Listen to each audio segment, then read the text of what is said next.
Good morning friends. Reliance இண்டஸ்ட்ரீஸை பற்றி கேட்டிருக்காங்க. 1400 நான் வாங்கியிருக்கேன் சார். அது இறங்கிக்கிட்டே இருக்குது, ரொம்ப கவலையாக இருக்குது. இப்போ வேறு அதுக்கு Q1 ரிசல்ட் வேறு வரப்போகுது அப்படின்னு சொல்லிக்கிட்டு இருக்காங்க. இந்த Q1 ரிசல்ட்டாவது இந்த ஷேரை பெரிய லெவலில் கொண்டு வருமா, இல்லை நான் பல காலத்துக்கு இப்படியே தான் இந்த லெவல்லையே தான் சஸ்டெயின் ஆகிட்டுருக்குமா அப்படின்ற மாதிரி சொல்லுங்கள். அனலைஸ் பண்ணி நீங்கள் பல ஸ்டாக்ஸை பற்றி அனலைஸ் பண்ணிட்டு போட்டுட்ருக்கீங்க, இதையும் கொஞ்சம் கன்சிடர் பண்ணுங்கள் அப்படின்ற மாதிரி சொல்லியிருக்காரு. கடந்த சில மாதங்களாகவே ரிலையன்ஸ் இண்டஸ்ட்ரீஸ் பற்றிய நிறைய கேள்வி பல பேர் கேட்டுக்கிட்டே இருக்காங்க. இந்த மாதிரி சில பேர் 1400 வாங்கி வச்சுட்டு அது இப்போ ரொம்ப கீழே இருக்குது. இப்போ அதுக்கு Q1 ரிசல்ட் வேறு வரப்போகுது. அப்போ இந்த ரிசல்ட்டால் அது மேலே போகுமா, அட்லீஸ்ட் குறைஞ்சபட்சம் காஸ்ட்டாவது வருமா, எனக்கு ப்ராஃபிட் கூட வரவானா, எனக்கு நான் வாங்கின ரேட்டுக்கு வந்தாவது நான் விற்றுட்டு வெளியே வந்துடுவேன் அப்படின்ற மாதிரி சில பேர் கேட்டிருக்காங்க. அப்போ இந்த கேள்விக்கான பதிலை தான் இந்த வீடியோவில் நம்ம பார்க்க போகிறோம். ஆனால் இங்கே ஒரு விஷயம், ரிலையன்ஸ் இண்டஸ்ட்ரீஸ் அப்படின்றது ஒரு சாதாரண ஆயில் கம்பெனி மட்டும் கிடையாது. இது ஆயில், அதுக்கப்புறம் பெட்ரோகெமிக்கல், அதுக்கப்புறம் ஜியோ, அதுக்கப்புறம் ரீட்டைல், அதுக்கப்புறம் நியூ எனர்ஜி, இந்த மாதிரி பல பிஸ்னஸை ஒரு சேர கொண்ட ஒரு பெரிய கம்பெனி. அதனால் க்ரூட் ஆயில் விலை ஏறினா மட்டுமே ஷேர் ப்ரைஸ் ஏறும் அப்படின்னு நம்ம நினைக்கிறது இங்கே தப்பு. க்ரூட் ஆயில் ஏறினா ரிலையன்ஸ்க்கு லாபம் தானே அப்படின்ற மாதிரி கேள்வி எனக்கு புரியுது. பலருடைய லாஜிக் என்னென்னா இதுதான் இருக்குது, க்ரூட் ஆயில் விலை ஏறிக்கிட்டு தானேங்க இருக்குது 3 மாதமாக, அப்போ இவன் ஏற தானே செய்யணும் அப்படின்ற மாதிரி கேட்குறது எனக்கும் அது புரியுது. அமெரிக்கா ஈரான் பிரச்சனை வந்தது, க்ரூட் ஆயில் விலை உயர்ந்தது அப்படின்னா ரிலையன்ஸ்க்கு பெரிய ப்ராஃபிட் வரணுமே. அப்போ இதில் பாதி தான் உண்மையாக இருக்குது. ஒரு எக்ஸாம்பிள் சொல்கிறேன். ஒரு பேக்கரி ஓனர் இருக்கார். அவர் கோதுமையை 30 கிலோவுக்கு வாங்கி ப்ரெட்டை செஞ்சு 50 ரூபாய்க்கு விற்கிறாரு. திடீரென கோதுமை விலை வந்து அது 40 ரூபாய் ஆகிடுது. அப்போ அவர் ப்ரெட்டை வந்து 65 ரூபாய்க்கு சேல் பண்ணால் மட்டும்தான் அவருக்கு லாபம் கிடைக்கும். ஆனால் மார்க்கெட்டு டிமாண்டு இல்லாமல் அவர் 55 ரூபாய்க்கு தான் விற்க முடிஞ்சால், மார்க்கெட்டில் டிமாண்டே இல்லை, அப்போ 65 ரூபாயில் விற்க முடியாது, அப்போ 55 ரூபாய்க்கு தான் விற்று ஆகணும். அப்படி விற்றா அவருடைய ப்ராஃபிட் என்ன ஆகும், குறைய தான் செய்யும். ஸோ அதே பிரச்சனை தான் இந்த ரிலையன்ஸில். க்ரூட் ஆயில் விலை உயர்ந்தால் அது மட்டும் போதாது. ஸோ இந்த மாதிரி பிரச்சனை, இந்த உதாரணம் நான் சொன்ன மாதிரி பிரச்சனை இப்போ இந்த ரிலையன்ஸ் இண்டஸ்ட்ரியில் இருக்குது. அதாவது ரிலையன்ஸ் இண்டஸ்ட்ரிக்கு முக்கியமானது இந்த GRM அப்படின்னு சொல்லுவாங்க, கிராஸ் ரிஃபைனரிங் மார்ஜின். அதாவது க்ரூட் ஆயில் வாங்கும் விலை equal to petrol, diesel, chemical, இதை சேல் பண்ணுற விலை. இந்த ரெண்டுத்துக்கும் இடையே இருக்கிற வித்தியாசம்தான் அந்த ப்ராஃபிட்டு. அதாவது அந்த மார்ஜின் அதிகமாக இருந்தால் தான் இங்கே பெரிய ப்ராஃபிட்டே கிடைக்கும் ரிலையன்ஸ்க்கு. க்ரூட் ஆயில் விலை மட்டும் ஏறினா ப்ராஃபிட் ஆட்டோமேட்டிக்காக இன்க்ரீஸ் ஆகும் அப்படின்ற மாதிரி இங்கே ரூலே கிடையாது. அப்போ அப்படின்னா Q1 ரிசல்ட்டு இப்போ இந்த ரிலையன்ஸ் இண்டஸ்ட்ரிக்கு வரப்போதே இந்த வாரத்தில் நல்லா வருமா அப்படின்ற மாதிரி கேட்குறாங்க. நான் பல கூகுள்லேயும் பல அனலிஸ்ட் எக்ஸ்பெக்டேஷன் அவங்க சொல்கிறதையும் நான் இப்போ அதை வாட்ச் பண்ணிக்கிட்டு தான் இருக்கேன். ரொம்ப அனலிஸ்ட் எக்ஸ்பெக்டேஷன் என்ன சொல்கிறாங்கன்னா, oil to chemical segment recovery ஆகிறதுக்கான வாய்ப்பு இருக்குது அப்படின்றாங்க. Jio growth and retail stability கிடைக்கும் அப்படின்ற மாதிரி இந்த Q1 ரிசல்ட் நல்லதாக தான் வரும் அப்படின்ற மாதிரி பல ப்ரோக்கரேஜ் ஹவுசஸ் வந்து எதிர்பார்க்குறாங்க. நானும் அப்படி தான் எதிர்பார்க்குறேன். சில மதிப்பீட்டுகளின்படி ரெவென்யூ மற்றும் எபிட்டா ரெண்டிலும் நல்ல வளர்ச்சி எதிர்பார்க்கப்படுகிறது அப்படின்றும் அனலிஸ்ட்டு சொல்லிக்கிட்டு இருக்காங்க. ஆனால் மார்க்கெட்டில் முக்கியமான வார்த்தை, அந்த ஒரு வார்த்தை தான் மார்க்கெட்டுக்கு தேவை, எக்ஸ்பெக்டேஷன். ரிசல்ட்டு நல்லா வர்றதெல்லாம் இங்கே முக்கியமே கிடையாது. எக்ஸ்பெக்டேஷனை அது பீட் பண்ணுதா அப்படின்னு தான் மார்க்கெட் பார்க்கும். அது எப்படி சொல்லலான்னா, ஒரு எக்ஸாம்பிள் சொல்கிறேன். ஒரு டீச்சர் வந்து இந்த மாணவன் கண்டிப்பாக 95 மார்க் எடுப்பான் அப்படின்னு அவங்க எக்ஸ்பெக்டேஷன் பண்ணுறாங்க. ஆனால் அவன் எக்ஸாமில் 90 மார்க் தான் எடுக்கிறான். 90 மார்க் இங்கே கெட்ட மார்க்கா, அது நல்ல மார்க் இல்லையா அப்படின்லாம் கேட்டால் 90 மார்க்கும் நல்ல மார்க்கு தான். ஆனால் மார்க்கெட் லாங்குவேஜில் அது டிஸப்பாயின்மெண்ட். ஏன்னா மார்க்கெட் எக்ஸ்பெக்டேஷன் பண்ணது 95 மார்க்கு. ரிலையன்ஸ் தந்தது 90 மார்க்கு. அப்போது இந்த டிஸப்பாயின்மெண்ட் வந்தால் மார்க்கெட்டில் அது செல்லிங் தான் ஆகும். ஸோ மார்க்கெட்டில் ரிலையன்ஸ் இண்டஸ்ட்ரியோட ரிசல்ட்டு நல்லா வந்தாலும் அந்த எக்ஸ்பெக்டேஷனை பீட் பண்ணலைன்னா ஷேர் ப்ரைஸ் கண்டிப்பாக இறங்க தான் செய்யும். பல நேரத்தில் ஏறாமல் கூட ஒரே இடத்துலையே சஸ்டெயின் ஆகிறதுக்கும் வாய்ப்பு இருக்குது. அப்போ ரிலையன்ஸ் ஷேர் ஏன் இவ்வளவு நாள் அண்டர் பர்ஃபார்மில் இருக்குது அப்படின்னு கேட்டால் இதுதான் முக்கியமான கொஸ்டின். இது ஒரு 4-5 காரணம் நம்ம அதுக்கு சொல்லலாம். முதல் காரணம் என்னென்னா, ஜியோ மற்றும் ரீட்டைல் க்ரோத் வந்து ரொம்ப ஸ்லோவாக இருக்குது. அதாவது முன்னெல்லாம் க்ரோத் வேகமாக இருந்தது. இப்போது அந்த அளவுக்கு மார்க்கெட்டில் அது க்ரோத் வேகமாக இல்லை அப்படின்ற முதல் காரணம். ரெண்டாவது காரணம் massive size problem. Reliance market capital வந்து அதோட கேபிட்டல் சுமார் ஒரு 17 லட்சம் கோடிக்கு மேலே இருக்கும்னு நினைக்கிறேன். எக்ஸாக்டாக தெரில. ஆனால் 17 லட்சம் கோடிக்கு மேலே தான் இருக்கும்.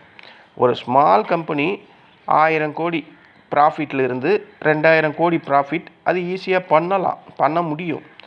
100% க்ரோத்தை கொடுக்க முடியும். ஆனால் ரிலையன்ஸ் மாதிரி மிகப்பெரிய கம்பெனி அதே வேகத்தில் வளர்ச்சி காட்டுறது அப்படின்றது முடியவே முடியாத ஒரு காரணம். ரொம்ப ரொம்ப கடினம். இதுதான் ரெண்டாவது காரணம். மூணாவது காரணம், மார்க்கெட் ஃப்யூச்சரை ப்ரைஸ் செய்யுது. ஃப்யூச்சரில் மார்க்கெட்டு இந்த ப்ரைஸு அதை இப்போவே அது நினச்சி அந்த ப்ரைஸில் ட்ரேட் ஆகுது. மார்க்கெட் இன்றைக்கி என்ன நடக்குது அப்படின்றதெல்லாம் பார்க்காது. அடுத்த 2-3 வருஷத்தில் என்ன நடக்கும் அப்படின்ற மாதிரி தான் மார்க்கெட் திங்க் பண்ணும். இது மூணாவது காரணம். ஃபண்டமெண்டல் அனலைஸ் பண்ணால் இந்த ஃபண்டமெண்டல் நம்பர்ஸை நம்ம பார்த்தா பிஇ ரேஷியோ 21 மடங்கு அதிகமாக இருக்குது. 21 மடங்கு அதிகமாக இருக்குது அப்படின்னா அதோட அர்த்தம் ₹1 ப்ராஃபிட்டுக்கு மார்க்கெட் ₹21 கொடுக்க ரெடியாக இருக்குது அப்படின்ற மாதிரி நம்ம இங்கே புரிஞ்சுக்கணும். ஐடி ஸ்டாக் போல் இது ரொம்ப பெருசாக இல்லை, அதாவது அதிகமாக இல்லை. பியூசி ஆயில் கம்பெனி போல் ரொம்ப குறைவாகவும் இல்லை. ஒரு ரீசனபிள் வேல்யூவேஷனில் இந்த ரிலையன்ஸ் இருக்குது. அதோட பிஇ ரேஷியோ ப்ரைஸ் டு புக்கை பார்த்தா 1.9 இருக்குது. அதாவது கம்பெனி நெட் அசட் வேல்யூவை விட மிக அதிக ப்ரீமியம் ட்ரேட் ஆகுது அப்படின்ற மாதிரி ட்ரேட் ஆகலை அப்படின்ற மாதிரி இங்கே தெரியுது.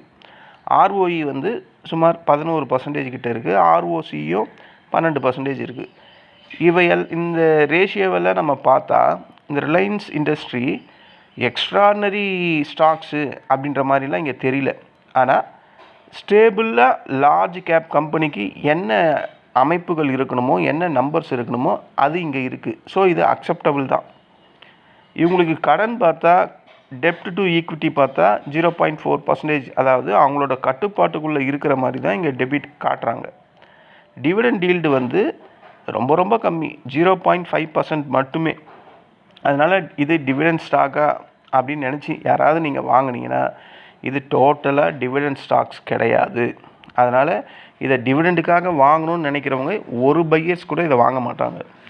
க்ரோத்துக்காக வாங்கணும் அப்படின்னு நினைக்கிற பையர்ஸ் மட்டும்தான் இந்த ஸ்டாக்ஸை வச்சுருப்பாங்க. ஓகேங்களா? ஒருத்தர் கேட்டிருந்தார்ல, 1400 நான் வாங்கியிருக்கேன், என்ன செய்யலாம் அப்படின்னு. அந்த கேள்வி, இப்போ நீங்கள் 1400 வாங்கி வச்சுருக்குது ஓகே, ப்ராஃபிட் வர வாய்ப்பு இருக்கா? என்னுடைய பார்வையில் ரிலையன்ஸ் அப்படின்றது ஒரு பென்னி ஸ்டாக்லாம் கிடையாது. அது ஒரு ஃப்ராடு கம்பெனியும் கிடையாது. இந்தியாவிலேயே மிகப்பெரிய பிஸ்னஸ் எம்பையர் யாரானா ரிலையன்ஸ் இண்டஸ்ட்ரி. ஆனால் லாங் டேர்ம் வியூ இருந்தால் மட்டும்தான் ரெக்கவரி வர்றதுக்கான வாய்ப்பு இருக்கிற மாதிரி எனக்கு தோணுது. நாளைக்கு ரிசல்ட் வருது, Q1 ரிசல்ட் வருது, உடனே இது 1400 போயிடும், 1600 போயிடும் அப்படின்லாம் நம்ம நினைக்கக்கூடாது. ஏன்னா ரிலையன்ஸ் அப்படின்றது ஒரு சாதாரண மற்ற ஸ்டாக்ஸ் மாதிரிலாம் கிடையாது. அதை உதாரணமாக எப்படி சொல்லலான்னா, ஒரு பெரிய சரக்கு கப்பல் ஒரு இடத்துலேருந்து திரும்பணும். அந்த சரக்கு கப்பல் ஒரு இடத்துலேருந்து திரும்புறதுக்கு எவ்வளோ நேரம் எடுக்கும்? ஒரு சின்ன பைக் ஓட்டுறோம், அது ஒரு இடத்துல திரும்பணுன்னே உடனே திருப்பிக்க முடியுதா? ஆனால் ஒரு பெரிய சரக்கு கப்பலை திருப்பணும் அப்படின்னா அதுக்கு பல மணி நேரம் ஆகும். பைக்கை மாதிரியெல்லாம் உடனே திருப்ப முடியாது. அப்போது இந்த ரிலையன்ஸ் இண்டஸ்ட்ரி அப்படின்றது ஒரு பெரிய சரக்கு கப்பல் மாதிரி. அது திரும்புறதுக்கே பல மணி நேரம் ஆகும். பைக்கை மாதிரியெல்லாம் உடனே திருப்பிக்க முடியாது. ஸோ அப்போ இந்த ரிலையன்ஸோட இண்டஸ்ட்ரியோட மூமெண்ட் எப்படின்னா, பெரிய ஒரு சரக்கு கப்பல், அதோட மூமெண்டம் வந்து ஸ்லோவாக தான் இருக்கும். பைக்கை மாதிரி உடனேலாம் திருப்பிக்கலாம் முடியாது. என்னுடைய கன்க்ளூஷன், இந்த Q1 ரிசல்ட்டில் ரிலையன்ஸ் இண்டஸ்ட்ரி என்னமா இருக்குன்னா, இந்த O2C செக்மெண்ட் ரெக்கவரி ஆகிறதுக்கான வாய்ப்பு இருக்கும் அப்படின்ற மாதிரி தோணுது. ஜியோ க்ரோத் வளர்ச்சி அடைஞ்சிருக்கும் அப்படின்ற மாதிரி தோணுது. ரீட்டைல் கமெண்ட்ரியை பொறுத்து இருக்குது. ஃப்யூச்சர் கைடன்ஸ் எப்படி கொடுக்குறாங்க அதை பொறுத்து மார்க்கெட் அதிகமாக ஈர்க்கப்படுறதுக்கான வாய்ப்புகள் இருக்குது. ரிசல்ட் நல்லா வந்தால் பாசிட்டிவ் ரியாக்ஷன் வரலாம். ஆனால் ஷார்ட் டேர்மில் நீங்கள் நினைக்கிற மாதிரி 1400 ஜம்ப் ஆகுமா அப்படின்னு கேட்டால் அந்த மாதிரி வாய்ப்புகள் எனக்கு கண்ணில் தெரியல. அதுக்கு கேரண்டியும் இல்லை. ஏன்னா ஷார்ட் டேர்மில் ரிலையன்ஸ் மிகப்பெரிய கம்பெனின்னு நான் சொல்கிறேன். அதால் இப்போது அது ஒரு 1200 அந்த ரேஞ்சில் இருக்குதுன்னு வச்சுக்கிங்களேன். இங்கேருந்து 200 ஏறணும். ஸோ ரிலையன்ஸால் அவ்வளோ பெரிய கம்பெனியாலலாம் அவ்வளோ பெரிய க்ரோத்தை டப்புன்னெலாம் தர முடியாது ஷார்ட் டேர்மில். ஸோ லாங் டேர்ம் அந்த ப்ராசஸில் வேணும்னா அது வரலாம். நீங்கள் அது வரையும் ஹோல்டு பண்ணி தான் ஆகணும். இல்லைன்னா இப்போ இருக்கிற இந்த ஸ்டேஜில் நீங்கள் அதை ஆவரேஜ் கன்சிடர் பண்ண வேண்டிய நிலைக்கு நீங்கள் தள்ளப்பட்டிருக்கணும். இந்நேரம் ஆவரேஜ் பண்ணியிருந்தால் ஓரளவுக்கு நீங்கள் வாங்கின ப்ரைஸ்க்கு இப்போ குறைஞ்சிருக்க வாய்ப்பு இருக்குது. அதாவது நீங்கள் ஒரு ஷேரை கன்சிடர் பண்ணுறீங்க அப்படின்னா, நீங்கள் வாங்கின ரேஞ்சிலேருந்து அது கீழே விழுதுன்னா, இந்த மாதிரி மிகப்பெரிய கம்பெனி கீழே விழுதுன்னா, அடுத்த ஃபார்முலா இந்த மாதிரி ஸ்டாக்ஸில் என்ன பண்ணணும்னா, ஆவரேஜ் அப்படின்ற கான்செப்ட் இருக்குது. இந்த கான்செப்டை ஃபாலோ பண்ணி வெற்றி பெறவங்க தான் இன்வெஸ்ட்மெண்ட்டில் ரொம்ப பேர். நான் வாங்கினதோடு சரி, அதுக்கப்புறம் நான் மார்க்கெட்டில் அதை பற்றி பார்க்க மாட்டேன், ஆனால் அது இவ்வளோ கீழே வீழ்ச்சி அடைஞ்சிருக்கு அப்படின்னா, அது மறுபடியும் நீங்கள் வாங்கின விலைக்கு வர்றதுக்கு பல வருடங்கள் ஆகும். அதனால தான் பல இன்வெஸ்டர்ஸ் என்ன பண்ணுவாங்கன்னா, ஆவரேஜ் அக்குமுலேஷன் அப்படின்னக்கூடிய ஒரு ஆயுதத்தை கையில் எடுப்பாங்க. அதுக்கு தேவை பணம் மட்டும்தான் தேவை. பணம் இருந்தால் நம்ம வாங்கலாம். பணம் இருந்தால் மட்டும் வாங்கக்கூடாது. அந்த இடத்துல நம்மளோட ரிஸ்க் ப்ரொஃபைலை பார்க்கணும். இன்வெஸ்ட்மெண்ட் ஹரிசோன் அப்படின்னு சொல்லக்கூடிய முடிவை நம்ம எடுக்கணும். கரெக்டாக எடுக்கணும். ஏனோ தானோ ஸ்டாக்ஸில் வாங்கிட்டு ஹை லெவலில் வாங்கிட்டு அது கீழே வரும்போது மறுபடியும் அக்குமுலேஷன் பண்ணுறது ஏனோ தானோ ஸ்டாக்ஸில் அது வேலைக்கே ஆகாது. ஆனால் இந்த மாதிரி ரிலையன்ஸ் ஸ்டாக்ஸில் நம்ம ஃபோக்கஸ் பண்ணுறது பெஸ்ட்டாக இருக்கும். நீங்கள் நான் சொன்ன இந்த 2வது வழியை தான் நீங்கள் ஃபாலோ பண்ணி ஆகணும். ஏன்னா இப்போ அது 1400 அது கீழே விழுந்துடுச்சு. 1300 கீழே தான் இருக்கும்னு நினைக்கிறேன். அப்போது உங்களுக்கு லாஸஸில் தான் இருக்கும். நீங்கள் எவ்வளோ குவான்டிட்டி வச்சுருக்கீங்கன்னு தெரியல. ஸோ மோர் தென் குவான்டிட்டி இருந்தால் பெரிய லாஸஸாக இருக்கும். இந்த Q1 ரிசல்ட் வர்றதுனால உடனே 1400 வருமா அப்படின்னும் சொல்ல முடியாது. ஏன்னா இது சாதாரண பென்னி ஸ்டாக்ஸ் மாதிரியும் கிடையாது. ஒரு பெரிய சரக்கு கப்பல் திரும்புறதுக்கு எவ்வளோ நேரம் எடுக்கும், அது மாதிரி தான் இதோட மொமெண்டம் மெதுவாக தான் இருக்கும். ஆனால் கிராஜுவலாக ஏறிக்கிட்டு இருப்பான். பார்ப்போம் இந்த Q1 ரிசல்ட்டு ரிலையன்ஸ் இண்டஸ்ட்ரிக்கு ஃபேவராக வருதா?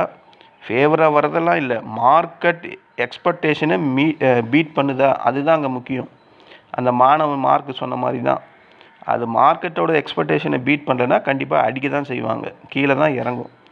ஸோ அது ப்ராஃபிட் பண்ணுதோ லாஸ் பண்ணுதோ அதை முக்கியமே கிடையாது. மார்க்கெட் எக்ஸ்பெக்டேஷனை பீட் பண்ணணும் எல்லா ஷேருமே. அப்போ தான் அது ஏறும்.